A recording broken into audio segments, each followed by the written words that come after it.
ഷഫീദ് റാവുത്തർ വിശദാംശങ്ങളുമായി. ഷഫീദ്, പ്രധാനമായും രണ്ട് കാര്യങ്ങൾ. അതിൽ ഒന്ന്, ഈ പറയുന്നത് പോലെ ദേവസ്വം ബോർഡിന് വീഴ്ച പറ്റിയിട്ടുണ്ട്. ഓഡിറ്റർ ചില കാര്യങ്ങൾ അന്വേഷിച്ചതാണ്, പക്ഷെ കൃത്യമായി മറുപടി നൽകാൻ കഴിഞ്ഞില്ല ദേവസ്വം ബോർഡിന് എന്ന് പറയുന്നു. അപ്പോൾ ആ പിഴവ് സംഭവിച്ചിട്ടുള്ളത് ദേവസ്വം ബോർഡിന്റെ ഭാഗത്തു നിന്നാണ് എന്ന് കെ ജയകുമാർ പറയുന്നു. മറ്റൊന്ന്, MOU ആയി ഒപ്പിട്ട തുക നൽകാൻ കഴിയില്ല എന്ന് കൂടി കെ ജയകുമാർ പറയുകയാണല്ലോ. അപ്പോൾ അതിന്റെ സാഹചര്യം എന്താണ്?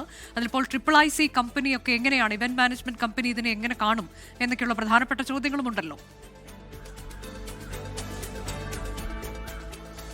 അനുജ, ഇന്നത്തെ ദിവസത്തിന്റെ ഏറ്റവും പ്രധാനപ്പെട്ട പ്രത്യേകത ആഗോള അയ്യപ്പ സംഗമത്തിന്റെ നടത്തിപ്പ് ചുമതലയുണ്ടായിരുന്ന ഇവന്റ് മാനേജ്മെന്റ് ഗ്രൂപ്പായിട്ടുള്ള IIIC അവരുമായി നടത്തിയ പ്രാഥമിക ചർച്ചയായിരുന്നു. അതിൽ തന്നെ ഇപ്പോഴത്തെ Devaswom board president K Jayakumar അദ്ദേഹമൊക്കെയാണ് ചർച്ച നടത്തിയത്. പക്ഷേ ഇപ്പോഴത്തെ ദേവസ്വം ബോർഡിനും ആഗോള അയ്യപ്പ സംഗമത്തിന്റെ നടത്തിപ്പ് കണക്കുമായി ബന്ധപ്പെട്ട് കൃത്യമായ മറുപടിയും വ്യക്തതയും ഇല്ല എന്നുള്ളതാണ്. ഇനി ഇക്കാര്യത്തിലെ വിഷയങ്ങൾ പരിശോധിച്ചു കഴിഞ്ഞാൽ IIIC എന്ന് പറയുന്ന കമ്പനിയുമായി MOU ഒപ്പിട്ടത് 8.22 കോടി രൂപയായിട്ടായിരുന്നു. എന്നാൽ പിന്നീട് അത് ഏതാണ്ട് 4.99 കോടി രൂപ എന്ന രീതിയിലേക്ക് ചുരുക്കി. മാത്രമല്ല, ഈ ബില്ലുകളടക്കം ഊരാളുകൾ കൊടുത്തിരിക്കുന്നത് ഇപ്പോൾ IIIC സമർപ്പിച്ചിരിക്കുന്നത് 6.something കോടി രൂപയോടെയാണ്. സ്വാഭാവികമായും അതടക്കമുള്ള കണക്കിൽ വലിയ അന്തരമുണ്ട്. കോടതി തന്നെ ഇക്കാര്യം ചോദ്യം ചെയ്തതുമാണ്. ഈ സാഹചര്യത്തിലാണ് ഇന്ന് ദേവസ്വം ബോർഡ് പ്രസിഡന്റ് IIIC ഗ്രൂപ്പുമായി ചർച്ച നടത്തിയത്. പക്ഷേ ആ ചർച്ചയിൽ ഏതെങ്കിലും തരത്തിൽ ഔദ്യോഗിക തീരുമാനത്തിലേക്ക് എത്തി അല്ലെങ്കിൽ 4.99 കോടി എന്ന ദേവസ്വം ബോർഡ് നിലപാടിനെ അംഗീകരിച്ചു എന്ന് പറയാൻ കഴിയില്ല.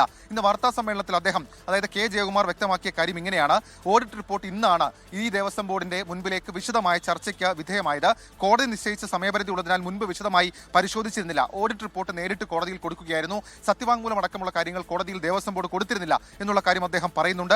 അതേസമയം ഓഡിറ്റർ പല കാര്യങ്ങളും ചോദിച്ചിരുന്നു, എന്നാൽ കൃത്യമായ മറുപടി സമയബന്ധിതമായി നൽകാൻ ബോർഡിന് സാധിച്ചിരുന്നില്ല. ഇതാണ് പിഴവായി കാണുന്നത്. ദേവസ്വം ബോർഡിന്റെ പിഴവ് തന്നെയാണ്. അത് ഓഡിറ്റർക്ക് കൃത്യമായ മറുപടി ഈ കണക്കുകൾ കൊടുക്കാൻ കഴിയാത്തതാണ് ഓഡിറ്റ് റിപ്പോർട്ടിൽ അങ്ങനെ ഒരു വലിയ അന്തരം സംഭവിക്കാനുള്ള കാരണമായി Devaswom board president K Jayakumar ഇന്ന് വ്യക്തമാക്കിയ കാര്യം. ഈ സാഹചര്യത്തിൽ 10 ദിവസത്തിനുള്ളിൽ യുദ്ധകാലാടിസ്ഥാനത്തിൽ പോരായ്മകൾ പരിഹരിക്കാൻ ഒരു പ്രത്യേക ടാസ്ക് ഫോഴ്സിനെ നിശ്ചയിച്ചിട്ടുണ്ടെന്ന് അദ്ദേഹം ഇത് പ്രതികരിച്ചു. Devaswom commissioner, account officer, chief engineer എന്നിവരടങ്ങുന്ന ടാസ്ക് ഫോഴ്സാണ് ഇനി ഇക്കാര്യത്തിൽ കാര്യങ്ങൾ നോക്കുക. അതായത് ബില്ലുകൾ അടക്കമുള്ള കാര്യങ്ങൾ ക്രോസ് ചെക്ക് ചെയ്യുക. അതിനുശേഷം ഓഡിറ്ററുമായി ചർച്ച നടത്തി അന്തിമ ഓഡിറ്റ് റിപ്പോർട്ട് കോടതിയിൽ 26-ന് സമർപ്പിക്കുമെന്നുള്ള കാര്യം കൂടി Devaswom board president K Jayakumar വ്യക്തമാക്കിയിട്ടുണ്ട്. അപ്പോഴും നമ്മളുടെ ചോദ്യം, MOU പറഞ്ഞതിനേക്കാൾ എങ്ങനെയാണ് 4.99 കോടി രൂപ ഇത് നിജപ്പെടുത്തിയത്, തരപ്പെടുത്തിയത് എന്നുള്ളതാണ്. സ്വാഭാവികമായും അതൊരു വലിയ ചോദ്യമാണ്. ഏതായാലും 26-ന് കൊടുക്കുന്ന ഓഡിറ്റ് റിപ്പോർട്ടിൽ ഈ ടാസ്ക് ഫോഴ്സ് നടത്തുന്ന ക്രോസ് ചെക്കിങ്ങൾ എന്തൊക്കെയാണെന്നുള്ള കാര്യം ഉണ്ടാകും. അതേസമയം ഇപ്പോഴും നമ്മൾ പറയുന്നത് കൃത്യമായ ആഗോള അയ്യപ്പ സംഘം നടത്തിപ്പുമായി ബന്ധപ്പെട്ട കൃത്യമായിട്ടുള്ള ഒരു അത് ദേവസ്വം ബോർഡിനുമില്ല.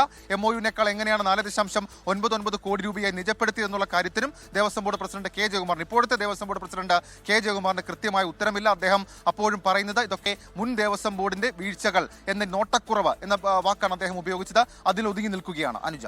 അതാണ് പഴയ ബോർഡിന്റെ ഉത്തരവാദിത്തമാണ് എല്ലാം എന്നുള്ളതാണ് ദേവസ്വം ബോർഡ് അധ്യക്ഷൻ കെ ജയകുമാർ പറഞ്ഞിട്ടുള്ളത്. ഒപ്പം തന്നെ ബില്ലുകൾ പരിശോധിക്കാൻ പ്രത്യേക ടാസ്ക് ഫോഴ്സിനെ രൂപീകരിക്കും എന്നുകൂടി അദ്ദേഹം പറയുകയാണ്. കൃത്യമായ കണക്കുകൾ കോടതിയിൽ സമർപ്പിക്കുമെന്നും അദ്ദേഹം വാർത്താ സമ്മേളനത്തിൽ വ്യക്തമാക്കി.